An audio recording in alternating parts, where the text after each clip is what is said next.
Hey everyone, welcome back to this amazing channel Study and Fun with Banu.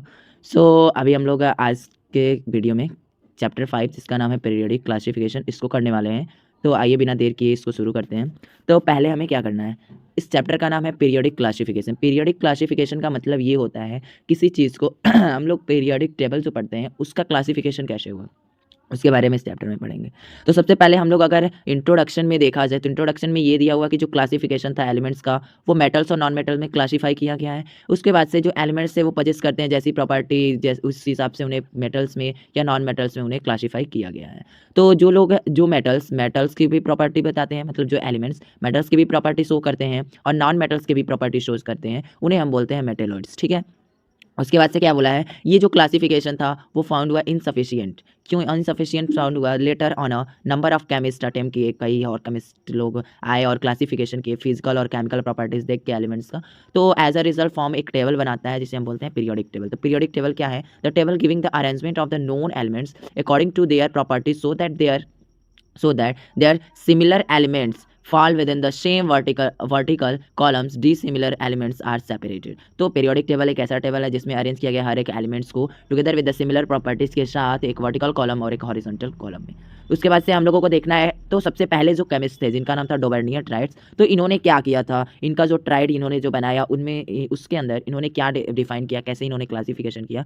तो 1829 में इन्होंने classification किया था। इनका नाम है जोहान वोल्फगैंग डोबर्नियर, एक जर्मन साइंटिस्ट थे। इन्होंने क्लासीफाई किया एलिमेंट्स को ग्रुप के into groups and based on Dalton एसेसन। तो डाल्टन साहब जो थे उनका जो एसेसन था उसको देख के इन्होंने क्लासिफिकेशन किया। तो जो पहला ग्रुप है इनका, he group the elements with similar properties in a cluster of 3, जिसे हम बोलने लगे ट्राइड। ठीक है। उसके बाद से डिस्टिंक्टिव फीचर्स जो इन्हें बताया ट्राइड के अंदर was the atomic mass of the middle element, यानी कि अगर इन्होंने एक साथ 3 एलिमेंट्स को लिया जैसे कि यहाँ के लिथियम, बेरिलियम और पोटेशियम, इन्होंने बोला अगर हम इस लिथियम का और इस पोटेशियम का, इन दोनों को जब हम ऐड करके उसे 2 से डिवाइड करें, यानी कि इन दोनों का अगर एवरेज निकालो तो ये जो बीच वाला एलिमेंट होगा उसके एटॉमिक मास के इक्वल आएगा। देखिए when the elements arrange in the order of their increasing atomic mass, the atomic mass of the middle element approximately the arithmetic mean of the other elements in the tried. ठीक है। तो देखिए क्या हुआ हम लोग यहाँ पे देख लेते हैं। पहले ये एलिमेंट्स के नाम है और उसके नीचे एलिमेंट का मास एलिमेंट है तो पहले लिथियम दिया है, बेरिलियम और पोटेशियम। तो हमें क्या करना है, देखिए अरिथमेटिक मीन आएगा इक्वल। तो लिथियम और पोटेशियम का जो एटॉमिक मास है इसका जब मीन निकाला गया तो वो 9 आया है, जो कि किसके इक्वल है, वो बेरिलियम के एटॉमिक मास के इक्वल है। वैसे ही हम देखें दूसरे वाले में, तो यहाँ पे भी देखिए लिथियम है और लिथियम और पोटेशियम का जब अरिथमेटिक मीन निकाला गया तो वो भी किसके इक्वल है, सोडियम के इक्वल है। तो ये था इनका डॉबर्नियर ट्राइड का रूल, जिस हिसाब से इन्होंने क्लासीफाई किया। लेकिन ये ज़्यादा दिन तक चल नहीं पाया। तो देखिए क्या डिफेक्ट रहा इनके ट्राइड में तो बोला है एक large number of similar elements could not be grouped.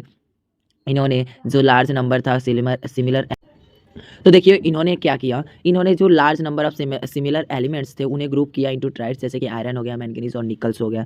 उसके बाद से इन्होंने क्या किया, कोबाल्ट, जिंक और कॉपर को सिमिलर एलिमेंट्स बताया but could not be placed in a tried. इन्होंने लेकिन ट्राइड के अंदर इन्होंने प्लेस ही नहीं किया। उसके बाद से बात किया गया तो ये it was possible that quite dissimilar elements could be grouped into triad. तो जो कुछ डिसिमिलर एलिमेंट्स थे उन लोगों को एक साथ अरेंज कर दिया गया इनके ट्राइड में। तो ये जो कि ज़रूरी नहीं था बट इन्होंने कर दिया था। उसके बाद से बात किया जाए हाँ, फिर उसके बाद से इन्होंने क्या किया था कि डॉबर्नियर जो थे could not classify 3 tried successfully. इन्होंने नहीं क्लासीफाई कर पाया था in a table since he failed to arrange the known elements in the form of triads. His attempt classification was not successful, क्योंकि इन्होंने सभी एलिमेंट्स को ट्राइड्स के फॉर्म में अरेंज नहीं कर पाया। नॉट एबल टू अरेंज, ठीक है, नॉट एबल थे, इस वजह से उन्होंने क्या किया, तो उनका क्लासिफिकेशन सक्सेसफुल नहीं हो पाया।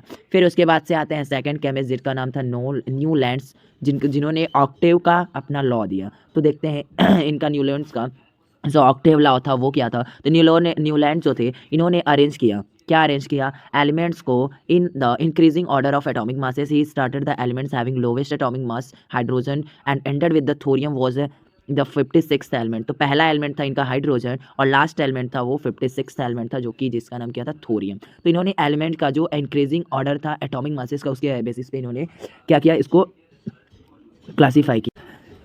फिर देखिए ये इन्होंने अरेंज किया कई एलिमेंट्स को known as elements in an increasing order of the atomic masses. It was notice that the 8th elements of every similar properties in the first element. तो जो पहला एलिमेंट्स है और जो एट्थ एलिमेंट है, इन दोनों का जो प्रॉपर्टी होगा वो क्या आएगा, यहाँ पे सिमिलर आ रहा था। इन्होंने ऑब्जर्व किया क्योंकि जो पहला एलिमेंट्स है और जो लास्ट वाला एलिमेंट है, इन दोनों की जो प्रॉपर्टी है वो क्या आ रही है, सिमिलर आ रही है। तो जैसे कि just like the eighth note in music, जो कि वेस्टर्न वेल इंडिया में जो म्यूजिक का जो राग होता है वो सेम होते हैं ना। जैसे कि यहाँ देखिए वेस्टर्न में क्या होता है कि रे डू मी ना सो, रे डू मी फा सो ला टी डो, तो डो के बाद फिर से यहाँ पे रे आता है, फिर उसके बाद से सा गा उसके बाद से अगर हम इंडियन की बात करते हैं सा रे गा मा पा दा नी सा, फिर से सा रे आ जाता है। तो यहाँ पे देखिए जो फर्स्ट एलिमेंट्स है ये हर एक एट्थ एलिमेंट के प्रॉपर्टी के इक्वल होता है। उसके बाद से बात किया जाए तो यहाँ पे देखिए बेरिलियम, मैग्नीशियम और कैल्शियम की प्रॉपर्टी एक जैसी बताई गई है। लिथियम, सोडियम, पोटेशियम की प्रॉपर्टी एक जैसी बताए हैं। बोरॉन और एल्यूमिनियम, कार्बन और सिलिकॉन, इन सभी की प्रॉपर्टी एक जैसी बताई गई है। उसके बाद से बात किया जाए तो इनका जो ग्रुप था एट एलिमेंट का वो क्या था, तो जो eighth elements of the lithium is sodium.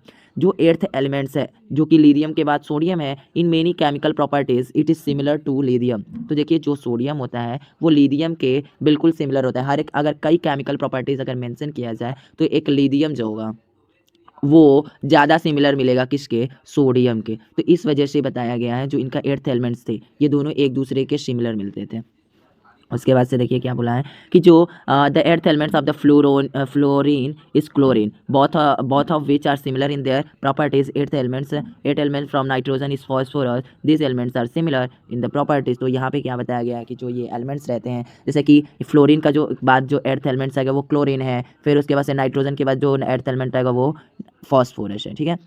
Based on the observation पे अगर हम लोग देखें तो जो इनका ऑक्टेव का लॉ था, when elements are arranged in the increasing order of atomic masses, the eighth elements resembles the first physical chemical properties of the like eighth and musical scale resembles. तो ये बेसिकली यहाँ पे बोला यही गया है कि जो फर्स्ट एलिमेंट होगा उसके बाद से जो एर्थ एलिमेंट होगा, इन दोनों की जो प्रॉपर्टी होगी वो हमेशा सिमिलर मिलेगी। कैसी मिलेगी, सिमिलर। इसी बेसिस पे इन्होंने क्लासिफिकेशन किया था। मोटिव यहाँ पे यही है।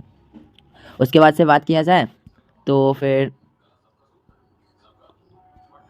फिर आते हैं हम लोग अचीवमेंट इनका क्या रहा। तो अचीवमेंट जो भी था इनका, अचीवमेंट क्या था, तो the law of octave was first logical attempt to classify elements on the basis of atomic weight. Atomic weight पे एलिमेंट्स को डिवाइड करना, ऑक्टेट, जो ये लॉ ऑफ एक्टिव इन्होंने ऑक्टेट दिया था ये बहुत ही का लॉजिकल निकला। उसके बाद से जो पीरियोडिक क्लासिफिकेशन था, जो पीरियोडिसिटी था एलिमेंट्स का, वो रिकॉग्नाइज पहली बार रिकॉग्नाइज किया गया कि जो पीरियोडिसिटी हो रही है वो बन रही है। कैसे बन रही है, तो हर एक एर्थ एलिमेंट्स का जो प्रॉपर्टी हो रहा है वो कैसा आ रहा है, सिमिलर आ रहा है।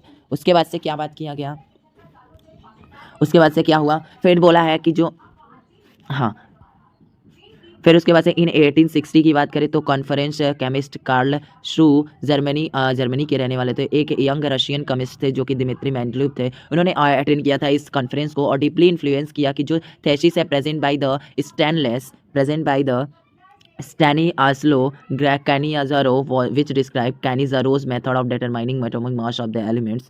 Mendeleev then started working on the aspects atomic mass and periodicity. He later stated the law of chemical property. तो देखिए मेंडलीव ने क्या किया, अब यहाँ पे मेंडलीव अटेम्प्ट करते हैं इस कॉन्फ्रेंस को, उसके बाद से ये ऑब्जर्व करते हैं अभी तक कौन कौन से केमिस्ट ने कैसा कैसा ऑब्जर्वेशन किया, कैसे कैसे क्लासिफिकेशन किया। तो उन सभी को जब ये ऑब्जर्व कर लेते हैं मेंडलीव साहब, तो ये आते हैं ऑब्जर्व करने के बाद फिर से इन्होंने अपना खुद का ये क्लासिफिकेशन फिर बाद में लाते हैं। तो इससे पहले हम लोग देख लेते हैं जो लॉ ऑफ ऑक्टेव था उसके डिफेक्ट्स क्या थे। डिफेक्ट्स मतलब उसके ड्रॉबैक्स क्या थे। तो जो लॉ था वो बेस्ट अप्लाइड था, ज़्यादा अच्छे से could be best applied only up two elements calcium के पास तक, मतलब कैल्शियम तक ही ये ऑक्टेव फॉलो हो रहा था।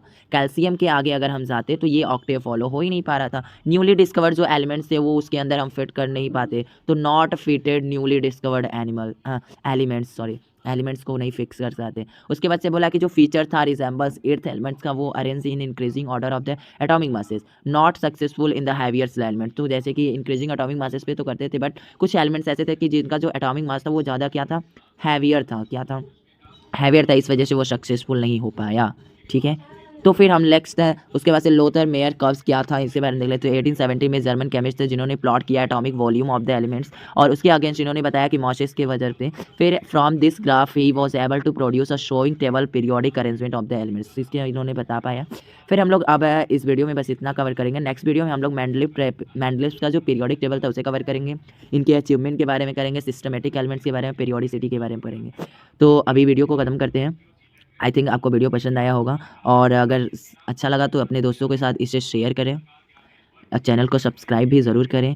और मैं इस वीडियो में, हर एक वीडियो में क्या करूँगा, हर एक चैप्टर का अभी मैं शॉर्ट रिवीजन दे रहा हूँ, तो उससे अभी इससे पहले वाले सभी चैप्टर्स के आ चुके हैं। अगर आप लोगों ने उस वीडियो को नहीं देखा तो उसे भी आप सब कवर अप कर लीजिए। तो अभी के लिए बस इतना ही, धन्यवाद।